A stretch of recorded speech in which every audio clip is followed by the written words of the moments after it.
Assalamualaikum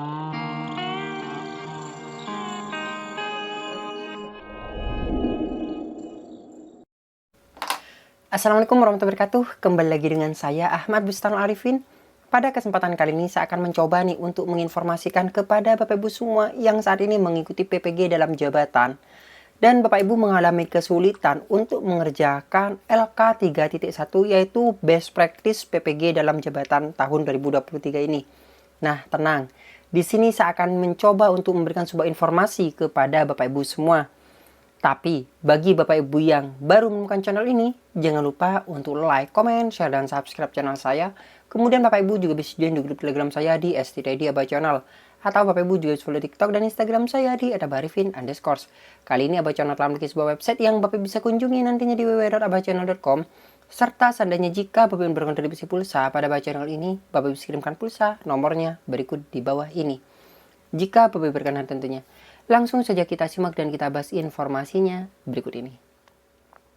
Nah, di kesempatan kali ini Bapak Ibu semua saya akan mencoba untuk menginformasikan kepada Bapak Ibu semua yang mengikuti PPG dalam jabatan langkah untuk membuat LK 3.1 yaitu Best Practice PPG dalam jabatan tahun 2023 ini. Dan perlu Bapak Ibu ketahui bahwasanya video ini sebenarnya bukan saya yang membuat sendiri Bapak Ibu semua, tapi saya juga ambil dari sumber lain yang memang terpercaya. Dan Bapak Ibu bisa simak video ini dengan baik, jangan di skip. Bapak Ibu mungkin ada komentari di kolom komentar di bawah. Dan sumber dari video ini saya akan cantumkan di kolom deskripsi. Langsung saja kita simak videonya Bapak Ibu semua berikut ini. LK 3.1 atau Best Practice ini dibuat berdasarkan pengalaman Bapak Ibu guru semua selama mengikuti atau menjalani PPL ya Bapak Ibu. Baik siklus 1 maupun siklus 2. Oke, ini contohnya. Formatnya kan bisa Bapak Ibu unduh di LMS Bapak Ibu masing-masing. Oke. Di sini covernya seperti ini saya buat ya Bapak Ibu. Ini saya perkecil dulu. Oke, nah untuk covernya kita buat ya. Di sini ada judulnya Best Practice. Kemudian di sini misalnya PPG dalam jabatan kategori berapa, tahunnya misalnya 2023, di kelas berapa. Misalnya sekolahnya kalau SMP berapa kayak gitu ya. Kalau SMA, SD, lain sebagainya disesuaikan saja. Kemudian kecamatan, lalu kabupaten, ya. Kemudian di sini ada logo LPTK Bapak Ibu masing-masing. Terus di sini Bapak Ibu buat nama ya, seperti biasa identitas. Nah, lalu di sini menyusun cerita praktik baik atau best practice menggunakan metode STAR, situasi, tantangan, aksi, refleksi, hasil, dan dampak terkait pengalaman mengatasi permasalahan siswa dalam pembelajaran. Oke. Di sini ada lokasi SMP misalnya kan, di sini karena saya buatnya untuk SMP, jadi saya buatnya di sini SMP seperti itu ya Bapak Ibu, disesuaikan saja. Kemudian lingkungan pendidikan sekolah menengah pertama, tujuan yang ingin dicapai. Nah, tujuan yang ingin dicapai ini misalnya kan pembelajarannya mapelnya apa? Kalau di sini kan saya kan materi pembelajaran informatika ya. Nah, kemudian modelnya apa? Kayak gitu ya. Model pembelajarannya apa? Misalnya model pembelajarannya di sini misalnya PBL, dibuat PBL seperti itu Bapak Ibu, atau PJBL. Oke. Kemudian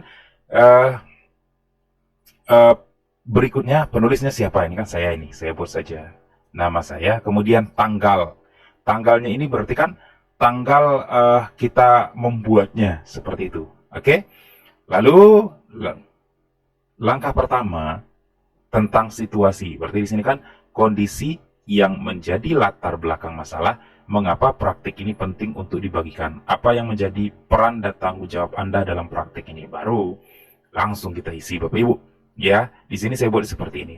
Kondisi yang menjadi latar belakang masalah diantaranya yaitu minat dan motivasi belajar siswa yang rendah terhadap pembelajaran informatika. Ya, kemudian jabarkan sedikit saja ya. Kalau saya selalu buatnya per poin Bapak Ibu ya. Di sini misalnya di bagian situasi ini saya buat poinnya seperti ini ya. Kalau Bapak Ibu biasanya buatnya itu berupa paragraf, ya silahkan ya. Disesuaikan saja. Kemudian poin yang kedua di sini, dalam melaksanakan pembelajaran guru kurang menggunakan metode pembelajaran yang inovatif dan interaktif. Kemudian dan berikutnya, misalnya kan pembelajaran yang diberikan oleh guru tidak bervariasi dan cenderung monoton. Kemudian ini singkat-singkat saja ya Bapak Ibu karena ini panjang sekali ya. Kemudian praktik ini sangat perlu dibagikan. Kenapa? Nah, di sini best practice ini penting untuk dibagikan karena berisi tentang deskripsikan pengalaman, Bapak Ibu, deskripsi ya. Nah, pengalaman terbaik seseorang guru terkait keberhasilannya dalam menyelesaikan masalah selama proses pembelajaran. Selain itu, best practice memuat pembelajaran yang kreatif dan inovatif sehingga bisa memudahkan guru dalam menciptakan pembelajaran yang menyenangkan dan bermakna bagi peserta didik. Ini menurut saya seperti itu ya.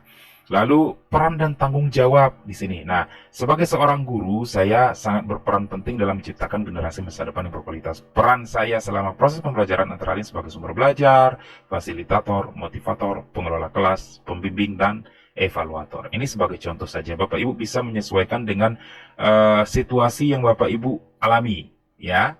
Oke.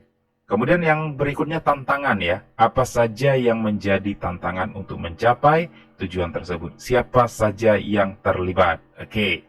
Saya buat seperti ini. Tantangan untuk mencapai tujuan. Nah, poinnya menentukan model pembelajaran yang menarik dan interaktif dan menyenangkan bagi peserta didik.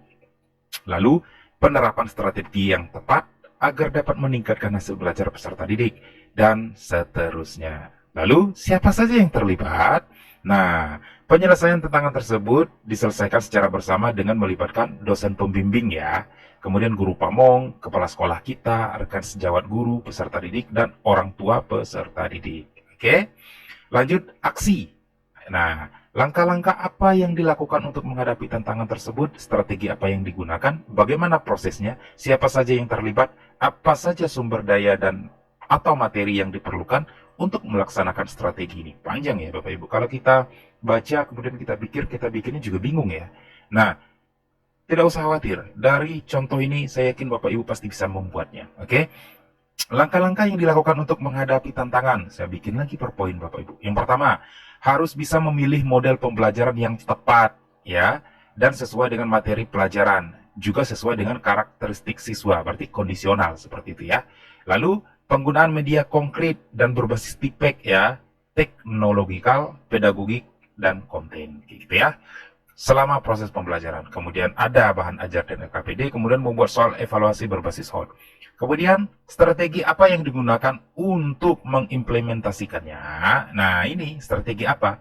Guru menggunakan model PJBL misalnya. Kalau saya kan misalnya saya pakai PJBL di dalam proses pembelajaran yang saya lakukan di siklus 1 maupun siklus 2. Buat di sini seperti itu. Kalau Bapak Ibu buat modelnya PBL, ya buat PBL. Kalau Bapak Ibu modelnya Discovery, ya buatlah Discovery ya. Hal tersebut karena dengan menggunakan model ini siswa akan terpacu untuk memecahkan masalah ya. Misalnya seperti pada rencana aksi 1, peserta didik diminta untuk mengidentifikasi dan mengklarifikasi terkait materi yang dibahas sebelum guru membahas materi tersebut secara detail. Di sini kan kita mengulang lagi ya pengalaman yang kita lakukan di PPL seperti itu. Kemudian untuk yang rencana aksi 2 seperti apa? Nah, peserta didik diminta untuk dapat lebih mudah memahami materi pelajaran. Nah, seperti apa? Di sini memanfaatkan multimedia dan membuat bahan tayang dan bahan ajar yang menarik dan interaktif misalnya ya. Kemudian penyampaian yang baik, lalu memberikan apresiasi dan reward bagi siswa. Kemudian guru dan murid melaksanakan refleksi dan review materi pelajaran. Oke, bagaimana prosesnya? Ya kan? Yang pertama ada tahapan persiapan, kemudian saya jabarkan sedikit ya, kemudian ada tahapan pelaksanaan, kemudian ada tahap evaluasi dan refleksi ya. Lalu siapa saja yang terlibat? Nah, sama ya Bapak Ibu. Pihak yang terlibat menyelesaikan tantangan itu yaitu kepala sekolah, karena kita pasti komunikasikan dengan kepala sekolah. Kemudian teman sejawat teman-teman kita di sekolah dan peserta didik pastinya. Lalu sumber daya atau materi yang diperlukan untuk melaksanakan strategi itu apa? Nah, berarti kita harus memiliki kompetensi. Ya, di sini kompetensi guru. Kemudian ada sarananya, sarana dan prasarana juga harus mendukung ya. LCD misalnya, speaker, jaringan internet, lain sebagainya. Kemudian media pembelajaran, lalu ada PowerPoint-nya ya. Oke, lanjut. Refleksi hasil dan dampak. Oh, panjang lagi ini Bu. Penjelasannya di sini kita dimintanya apa? Seperti itu. Ini nggak perlu saya jelaskan lagi Bapak Ibu. Terlalu panjang ini. Oke, kita langsung ke aksinya saja. Oke. Dampak dari aksi dari langkah-langkah yang dilakukan ya, yaitu beberapa hasil yang cukup dirasakan manfaatnya, diantaranya yaitu berkaitan dengan berkurangnya kesulitan siswa terhadap pemahaman dan penguasaan materi pembelajaran ya. Berarti alasan kita menggunakan model itu itu siswa harus mengarah ke hasil yang positif ya. Berarti peningkatan seperti itu. Kalau dulu mereka sulit memahami materi ajar, dengan model yang kita terapkan, siswa jadinya mudah seperti itu. Oke? Itu sekilas seperti itu Bapak Ibu. Lalu, apakah hasilnya efektif atau tidak efektif? Mengapa? Nah, secara keseluruhan hasil pembelajaran yang dilakukan dengan menerapkan model pembelajaran PJBL sangat efektif ya. Jadi kita harus yakin sebelum kita menentukan model itu, kita yakin akan memberikan dampak positif terhadap hasil yang akan didapat nanti. Oke? Itu poinnya Bapak Ibu. Lalu, respon orang lain terkait dengan strategi yang dilakukan ya. Di sini misalnya kepala sekolah dan rekan sejawat guru memberikan penguatan positif untuk selalu menerapkan model dan media pembelajaran yang bervariasi. Lalu peserta didik merasa senang dan bahagia karena proses pembelajaran menerapkan media yang bervariasi dan menarik sehingga pemahaman tentang materi mudah untuk dipahami. Lalu yang menjadi faktor keberhasilan atau ketidakberhasilan dari strategi yang kita lakukan apa? Nah, di sini faktor dari keberhasilan yaitu dipersiapkannya dengan baik ya, mulai dari rencana pelaksanaan pembelajaran, alat dan media pembelajaran serta pendekatan kepada peserta didik ya. Faktor keberhasilan pembelajaran ini sangat ditentukan ya Bapak Ibu akan penguasaan guru terhadap media pembelajaran yang sudah kita siapkan Bapak Ibu, kemudian metode dan model serta langkah-langkah pada rencana pelaksanaan pembelajaran yang sudah kita buat. Oke. Lalu apa pembelajaran dari keseluruhan proses tersebut? Nah, jelaskan lagi ya. Sebagai seorang guru, harus bertanggung jawab untuk menciptakan pembelajaran yang bermakna, kreatif, dan inovatif. Oleh karena itu, seorang guru harus meningkatkan keterampilan dan belajar untuk memahami kebutuhan peserta didik, serta mengikuti perkembangan zaman.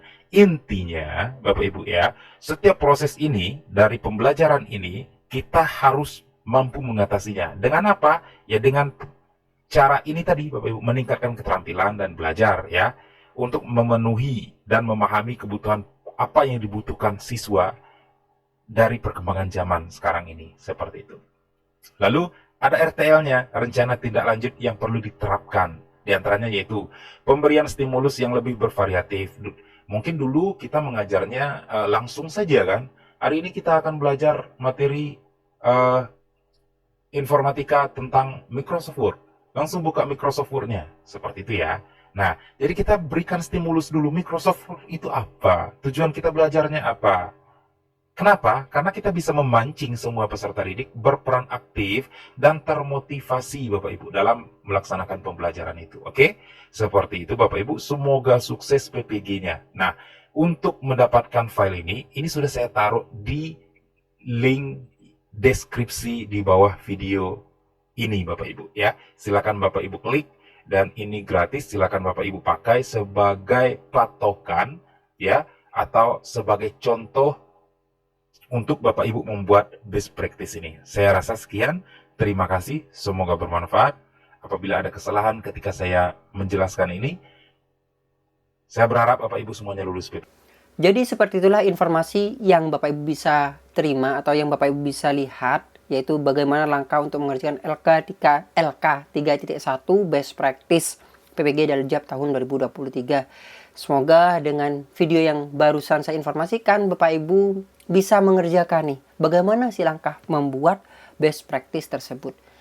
Jangan lupa subscribe channel ini, aktifkan notifikasinya. Bagi yang belum subscribe, silahkan subscribe saat ini. Terima kasih ya Bapak Ibu semua. Wassalamualaikum warahmatullahi wabarakatuh.